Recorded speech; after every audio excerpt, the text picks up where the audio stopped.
Welcome to The Sound of Soundtracks, starring Dave Lubin.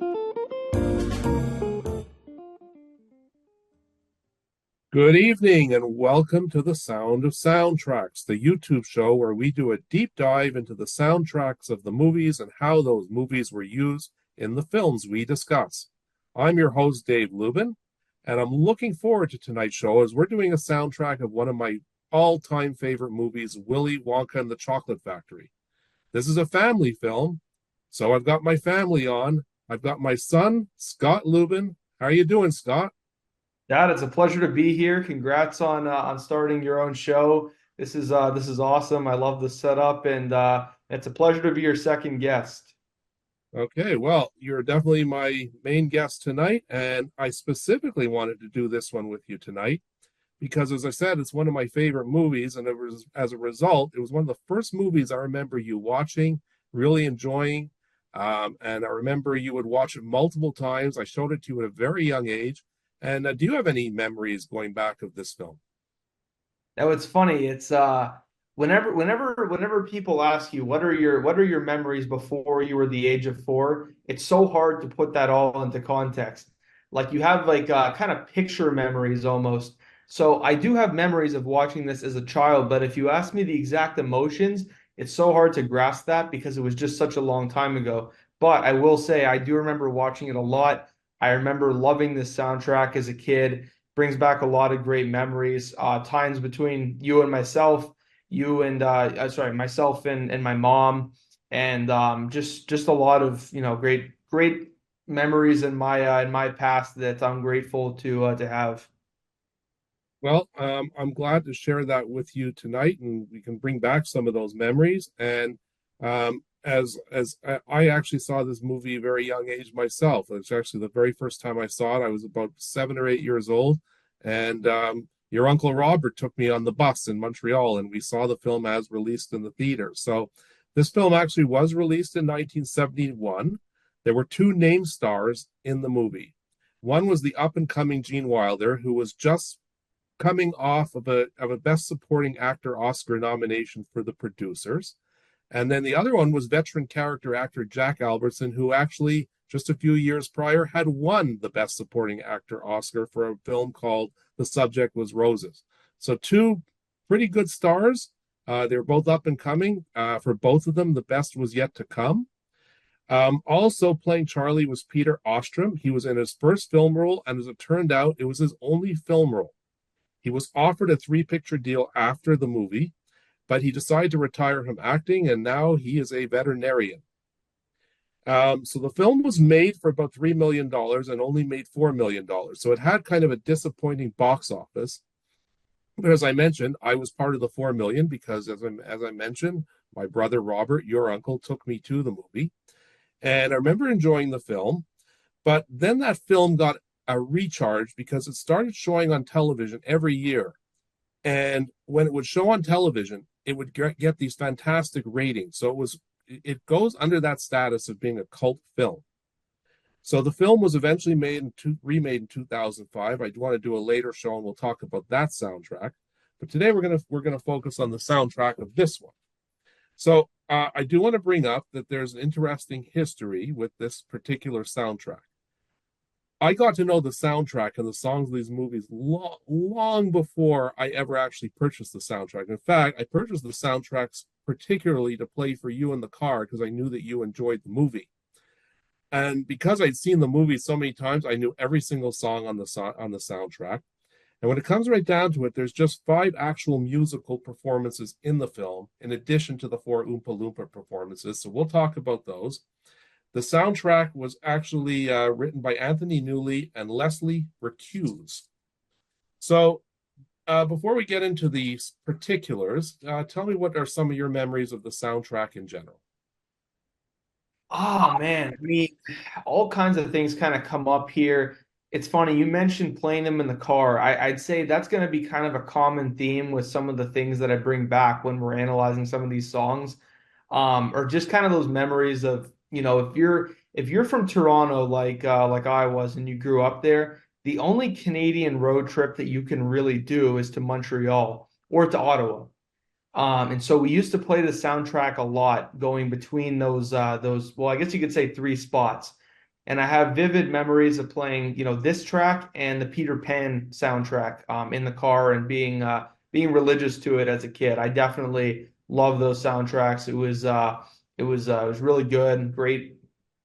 Great road trip song. I don't know what it was about it, but it just worked for me. Lots of kids loved it. But yeah, I'd say that was my main memory, was really going back and forth between those three cities. One of the things I find about this particular soundtrack that's very unique is that you see a lot of musicals. It's just kind of like one song after another. So like you're watching a movie, they break out into a song. They're watching a movie, they break out into a song. This movie, it's really, as I mentioned, just five performances, and I find by just having the five performances, it makes them extremely unique. Yeah, and it's funny. I always look at the different songs and the way that like they sort of line up in the soundtrack. Some of them to me, when we were going through this, I'm almost thinking like, are these even really soundtracks? Like, and it'll come up later on when we're kind of analyzing it, but the one when they're going through all the bubbles, I'm like, is that really a song? I don't know if that's really a song.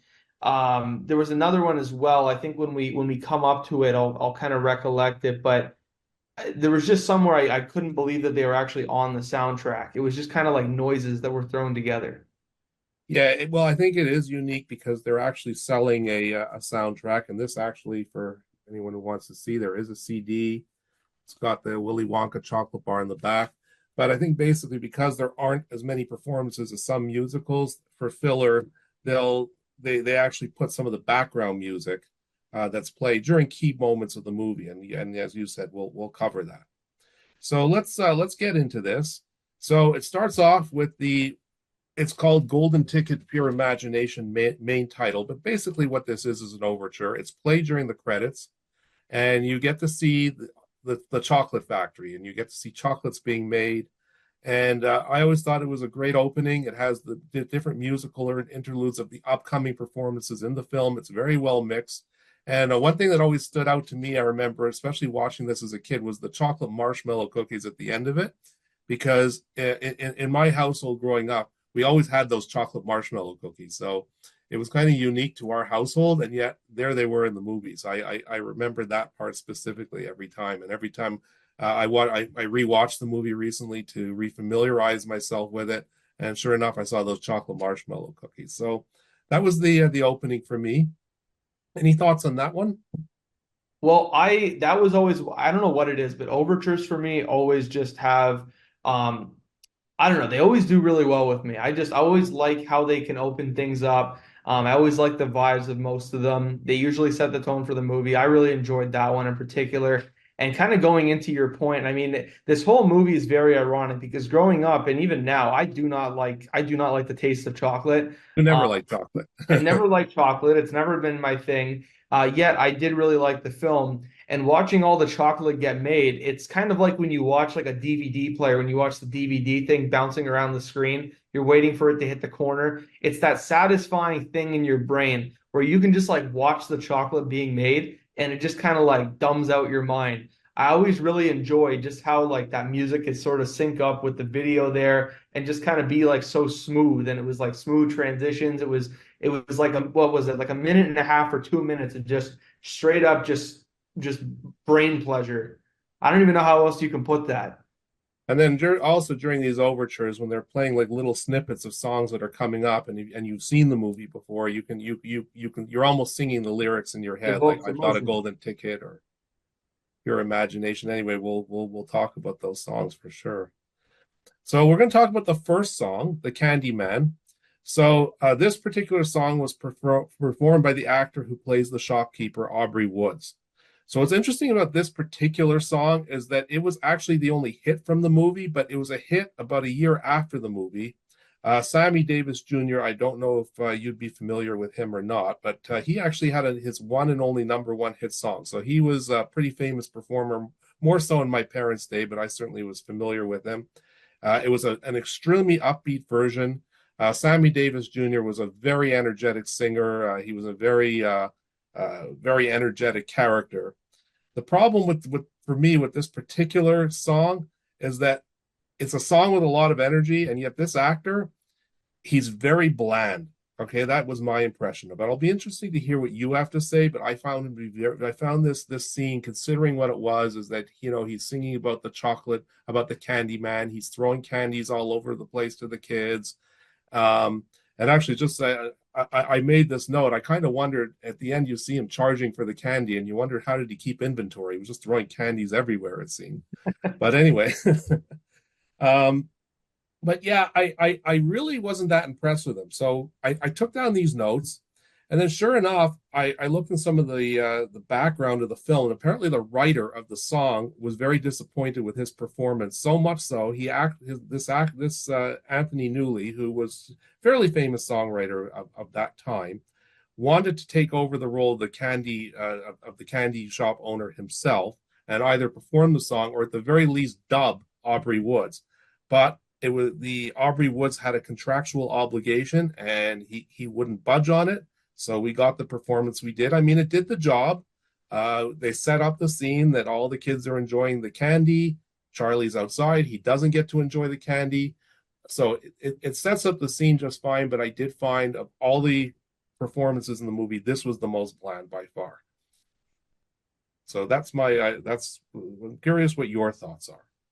Well, it's funny you say that. I didn't even really have too many thoughts about this song. Obviously, I knew it was the most popular song in the movie because it did have that other artist who kind of redid it. But looking at looking at the kind of context of what happens in it, I never found it was that exciting. Most of the time, like an opening scene like that should get you excited about like what's going to come up. I don't find that scene did it. I don't find that really any part of the first half of the movie before he went to the factory for me as a kid ever got me excited. I always like skipping straight into the second half of the movie, at least when I was a kid, to actually get into the chocolate factory part. And I think, in large part, opportunities like that were probably missed where, this song just didn't have the kind of pull that maybe it should have and that it had the potential to. And the fact that you bring up the fact that that actor had a gripe with the director is I never knew that, and it's funny to hear that. It sounds like the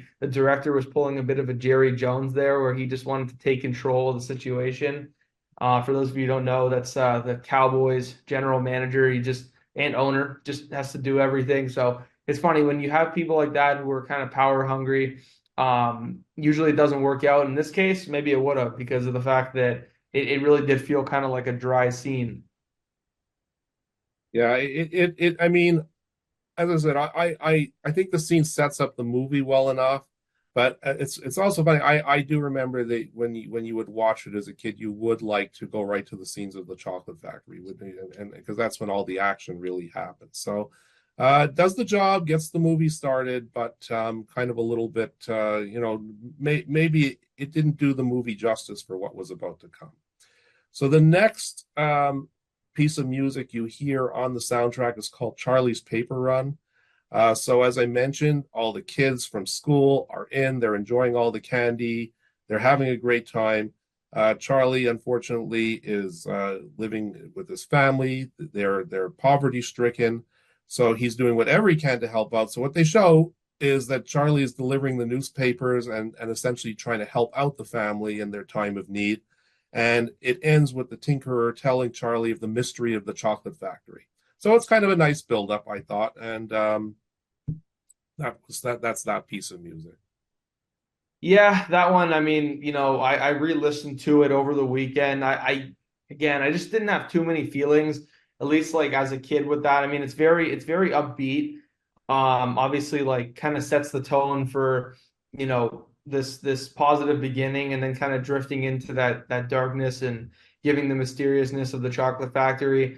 But other than that, again, this was kind of more like background music to me than it was like an actual song. If you're gonna view this movie like it's a musical, I don't know if this is really like, you know, to me there's just other songs that have like a more dynamic effect in the movie that you'd want to like sing along to or kind of like have stuck in your head. And this just never really did it for me personally.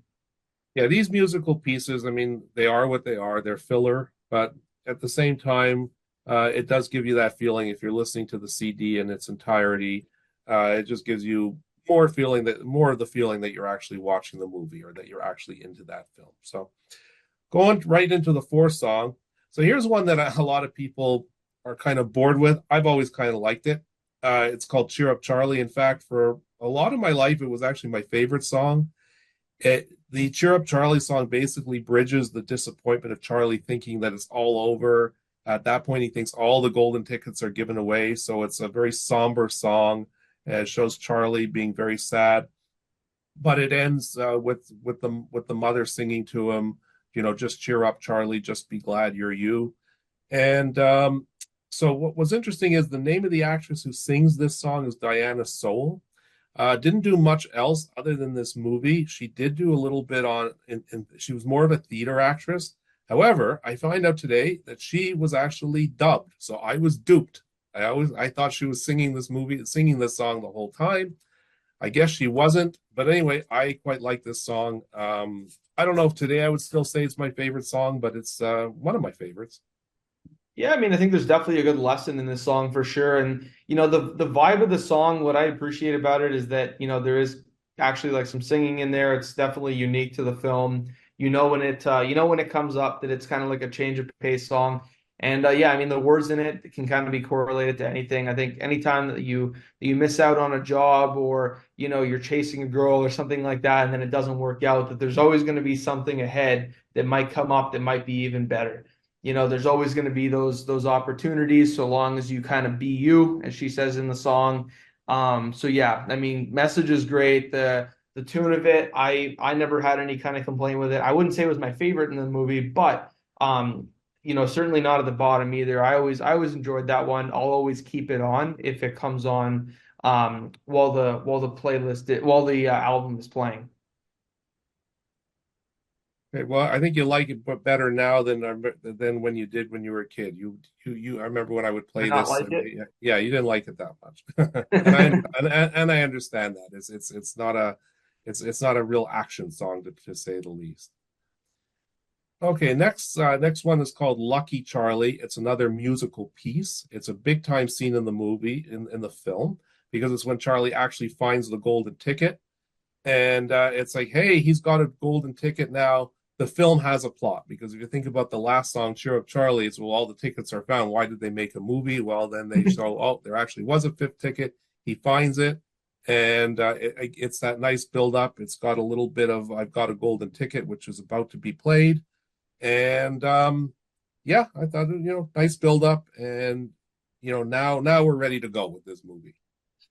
Yeah, I always like that song. I always feel like whenever I uncover something in my own life, that like, a cool opportunity comes up or something neat happens, that song will always kind of like play in the back of my head, like, hey, I know something great that all of you don't. And this is my secret until I reveal it. And that's kind of exactly what he does. He's holding up the ticket. It's his big moment. And, as a viewer, you definitely feel really excited for him because just how painful it must be to pull what was it, like 3 different chocolate bars before he pulled that one, and then finally have that one be the one that came through on the most fluky series of events that could have possibly have happened.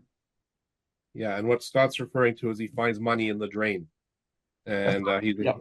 and the first time he goes into the shop, if you recall, he doesn't even know there's an extra golden ticket. He just wants a chocolate bar with the money he found. Then he finds out that there is another golden ticket. He buys one more, and voila, there it was. Okay, we'll go into number 6. So this is an interesting one. It's I've Got a Golden Ticket. So first of all, great song, a lot of action, but I have to say the years have not been kind to the legend of Grandpa Joe. Back in our innocence, we thought, how cool, how excited. Old Grandpa Joe can just jump out of bed, do a very charming, uplifting song with Charlie, and sing and dance as they prepare to go out to the chocolate factory. More careful analysis and a more cynical side of society has reared its ugly head since then, and I've seen a lot of analysis done on this fact. And is Grandpa Joe, in fact, the most evil person in this entire movie? I mean, think about it. He stayed in bed for 20 years while his daughter barely was keeping the family alive, and yet for some free chocolate, he can just sing and dance and do it all. I mean, you nailed it. I mean, the song at its core, if you just hear it come on, is definitely pretty neat. He's dancing around the house, but yeah, I mean that was exactly what I was gonna say, and I was curious what you were gonna say about that too. I've watched that conspiracy theory on YouTube. I know all about it. I agree. I think Grandpa Joe might be like the most unlikable character in the movie when it's all said and done. He later on in the film he influences Charlie to do bad things. I don't want to get too into it, but like he's not exactly the best role model for anybody. No, it's like he's supposed to be a hero, but I'm going to get to that part too about when they drink the fizzy lifting drink. But there's a song, there's a musical piece to cover on that as well. So we'll go to the next song, Pure Imagination. So now they're entering the chocolate room, and this is Gene Wilder's first, I think, really his only actual song in the movie. But Gene Wilder really shows up for this. He shows his passion. He shows his rascally side in it. He gets everybody wanting to be in that chocolate room. I mean, I know you weren't a fan of chocolate, but if you were a fan of chocolate, I remember growing up, and even adults, you looked at that room where everything was edible, and you had the chocolate river, and people were eating flowers, and there was gummies and candies everywhere. You wanted to be a part of this. This was probably the scene that captured everybody's imagination. Imagine if you can go to a room like this where it's all candy and you can eat anything. Now, what's interesting is the Candyman was the hit of this movie, and yet this song has become really the actual theme of the movie. It's been recorded many times, been recorded by artists like Maroon 5, Kenny Loggins, Fiona Apple. And I made sure to bring this up, especially for you, because you're such a fan of the program. If you recall, it was parodied on Family Guy when Peter wins a trip to the beer factory. Maybe Right. one of the funniest scenes of that show, in my opinion. So that's what I have to say about that one. Yeah, okay, so this one was always my favorite. This was always my personal favorite song of the movie. This is actually in one of my playlists. I think it's the only song from this movie that isn't in my playlist. Maybe the opening song is too. I'd have to check. But yeah, it's funny. You mentioned, me not liking chocolate and like some of what was obviously in that room. To me, the chocolate is the grossest part of that room. It just looks like a bunch of like brown sewage water, which I think it is. I think that's what they filmed it with or something like that. But the gummies, like when I was a kid, those gigantic lollipops, I mean, that was like my dream. I'm sticking their hand into like pumpkins. Actually, that I can't remember if that was Charlie in the Chocolate Factory or Willy Wonka, but I'm pretty sure I remember them like sticking their hand into like pumpkins and eating that kind of stuff. I really like when Gene Wilder just like you think the song is sort of coming to an end, and then it just like builds up again, and then it like does like this like panoramic kind of like twirl around them, and you see like the entire factory. I thought that was like a really cool moment in the song. But yeah, I mean, I know all about the pure inebriation song from Family Guy, really funny, and yeah, no, great song. Yeah, it's a fantastic song, and as I said, it is the one that is probably at this point the most famous one in the movie. Even though, as I said, a number one hit was spurned from the movie. All right, I thought for the Oompa Loompa songs we can just kind of like discuss all of them. So I'll just quickly go through what we have. We have the Augustus Gloop song, which is essentially, if you think about it, a fat shaming song. Yep. Would the Oompa Loompas be canceled? I don't know. Michael. Then you have Violet. They talk about how disgusting gum chewing is. Veruca Salt, what a spoiled brat she is, and Mike TV again shaming him for being such a major league idiot box watcher. Idiot box was the term we used to use when we were kids for people who watched too much television. We called it the idiot box. So yeah, this was just a fun concept. The Oompa Loompas essentially did the same song with different lyrics every time. You knew that each time a kid got into trouble, they were going to get an Oompa Loompa song, and when you'd watch the lyrics, they were always like quite amusing. And each and every one of these Oompa Loompa songs is available on this, folks, if you want to own your own copy or stream it from Apple or from Spotify. So quick question here. Sorry, I don't mean to interrupt you, but you had to rank these. How would you rank them? Which one would you put at number one? Which one would you put at the bottom? I Just think I think my favorite was the Augustus Gloop one. okay, interesting. Mine would be the Mike TV one. I really like that one. It kind of had this like, kind of like I don't know if I'm using the right word here, but like postmodern effect. felt like the most like futuristic for its time, which I thought was kind of cool given that it was from 1974. Obviously like them in the all white I thought was really cool. I thought they were all really good. I thought maybe um I like the first one too. The only one which I was kind of like medium on, I think, was the Violet Beauregard one. But overall, I really like the Augustus Gloop one. I really like the Mike TV one, and the Veruca Salt one was good too, especially with all the random words that were being thrown on screen.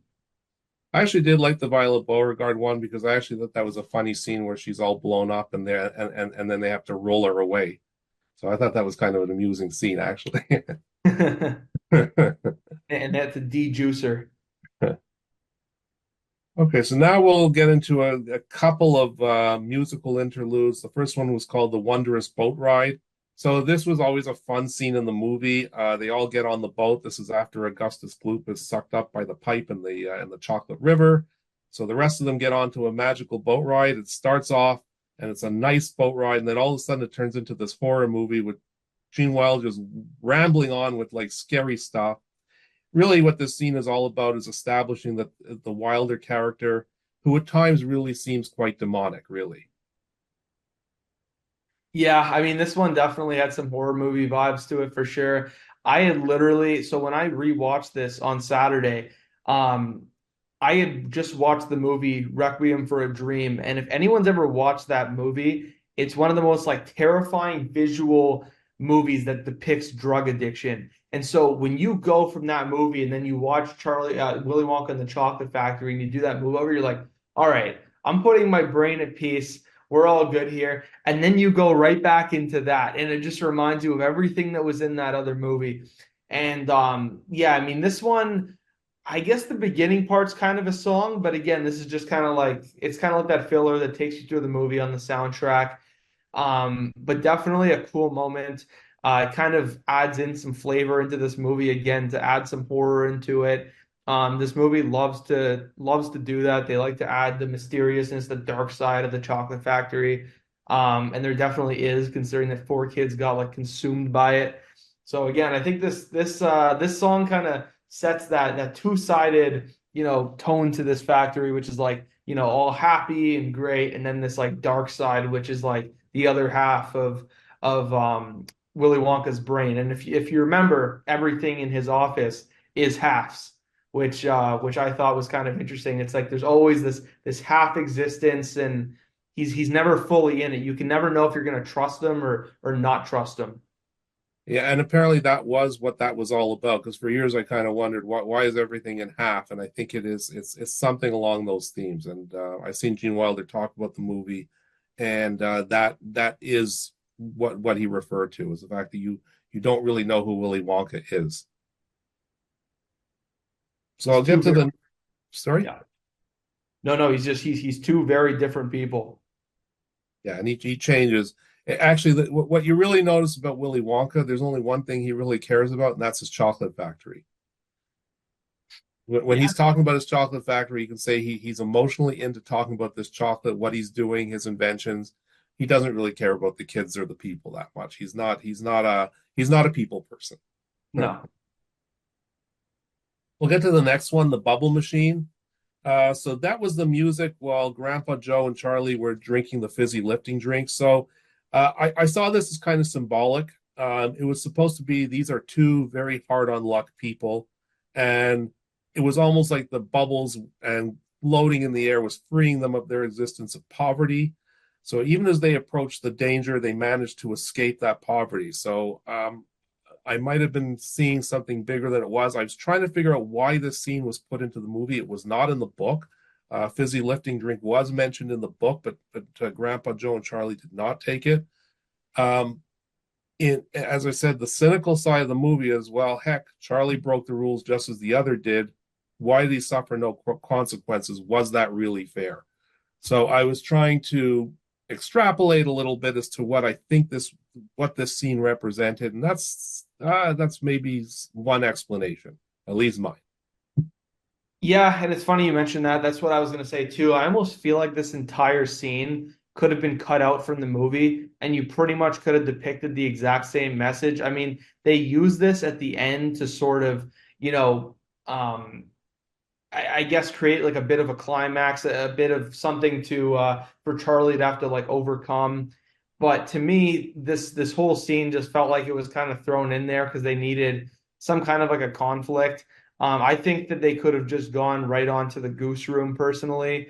I mean, from what I remember about this song, it was more of just again, just kind of like sounds and them talking. But I really like your analogy though of them, kind of going up into the air and trying to stop themselves, but also being free, trying to prevent themselves from going into the fan. Definitely, I didn't even see it that way, but I really like that metaphor for it. I think that's definitely pretty powerful, and it makes you see this scene in a whole new way for sure. When you read the original book by Roald Dahl, this scene, as I mentioned, they do not drink the fizzy lifting drink, and then at the end, once Mike TV is out of the picture, the chocolate factory is immediately given to Charlie. So that whole scene at the end is added as well. So I think you're right. I think they wanted to add one extra conflict in it, and interesting enough, Roald Dahl, by the way, did not like this version of his book. He was actually quite disappointed with it, and but I disagree. I think for the most part they did stick with the book. Yes, they took a few liberties here and there. I mean, another show we'll talk about Charlie and the Chocolate Factory. Tim Burton tried to claim that he didn't take any liberties with the book. That's not true at all. He took many liberties from beyond the book. But nevertheless, I enjoyed reading the book. We had to read the book when we were kids in school. But I was good with this little addition just to, as you said, build a climax of the movie at the end. So let's move on to the next song. A song that Paris Thiemann, who plays Mike TV, told Julie Don Cole in the DVD version where the five of them comment on the film. They said this was his favorite song, and I agree with him. She does a truly fabulous performance playing that spoiled brat, running around causing trouble because she just wants everything, and of course she ends up being a bad egg and ending up in the garbage dump with her father, played by a veteran character actor Roy Kinnear, going after her the way Mr. Salt always goes after Veruca. But I think she does a wonderful job with this particular song. It's exciting, she's fun, and you do feel like she's just a spoiled brat. Great job by Julie Dunkel. Yeah, got to agree with that one, honestly. Like you said, just very exciting, very frantic. You never know what's going to come next. The music for it is really good. It's a very unique way to do a song for sure. Her falling into the garbage chute, obviously pretty exciting. I I always liked the way that Charlie and the Chocolate Factory sort of altered this one up, but I like this original version too. I think that they both kind of had their perks to it. Um, this one, I'm trying to remember the context of what happened before, but just the entire way that this kind of played out, it made sense for an ending to her kind of falling into a garbage chute. Um, yeah, I'd say given everything that kind of led up to with this character in the movie, it was definitely a fitting ending. So just to give a little bit of background on that, so in the real book, they actually do use the squirrels as they do in Charlie and the Chocolate Factory. That was one of Tim Burton's major arguments about why he stuck more to the book. But I'm just guessing in 1971, it would have been a lot more difficult to come up with squirrels and doing that scene they did than they would have in 2005 when you could do a lot more with electronics and computers. I actually found this to be more fun. As I said, we'll get to that movie another time. Okay, so let's just talk about the last couple of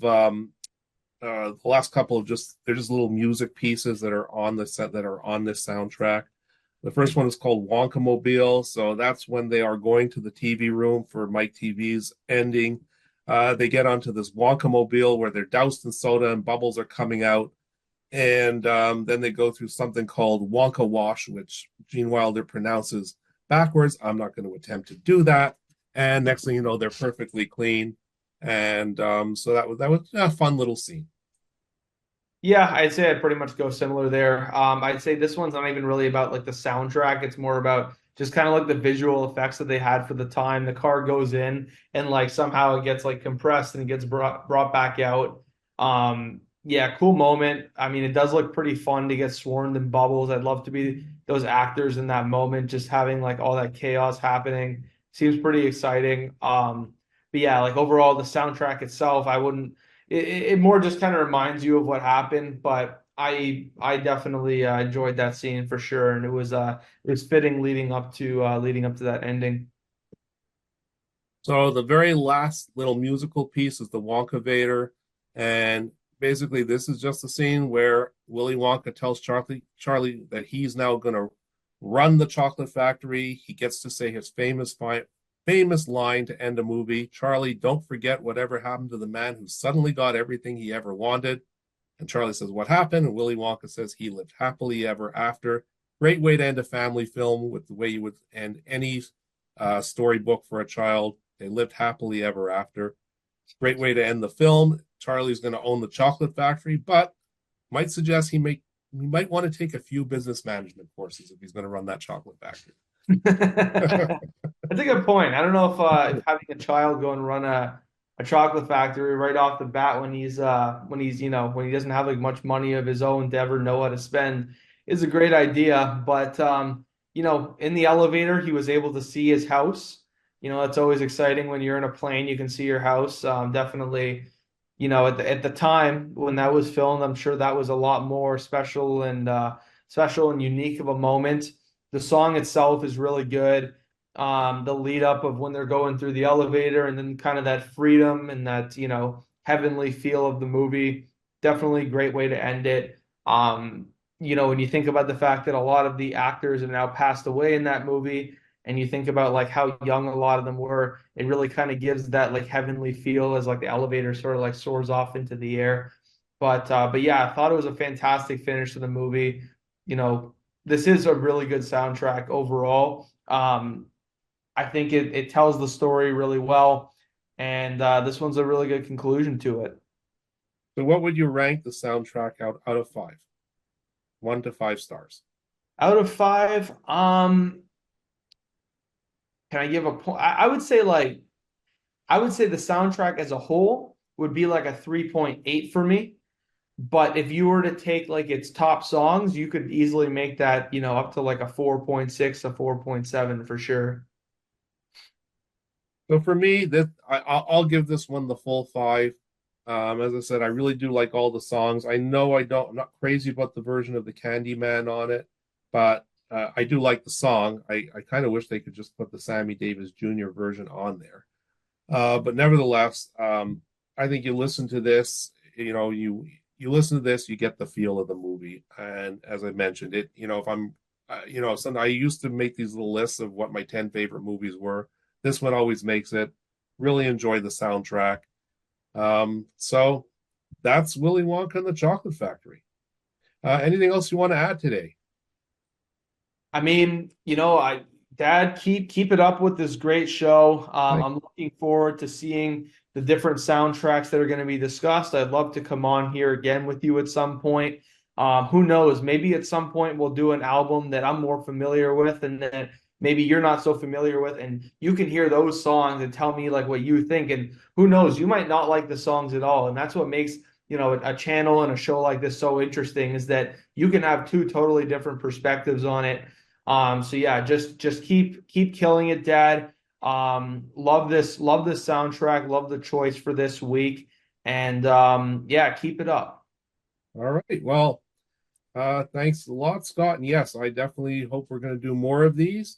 And I'm always looking for more people to do these shows with. And to Scott's point, I'm fine with having contrarians. There are soundtracks that I'm going to really like that other people aren't going to like so much. And hey, I'd love to get into a debate, a conversation. So on that, I thank you for watching today's show, and join us next time on The Sound of Soundtracks. Have a good one, everyone.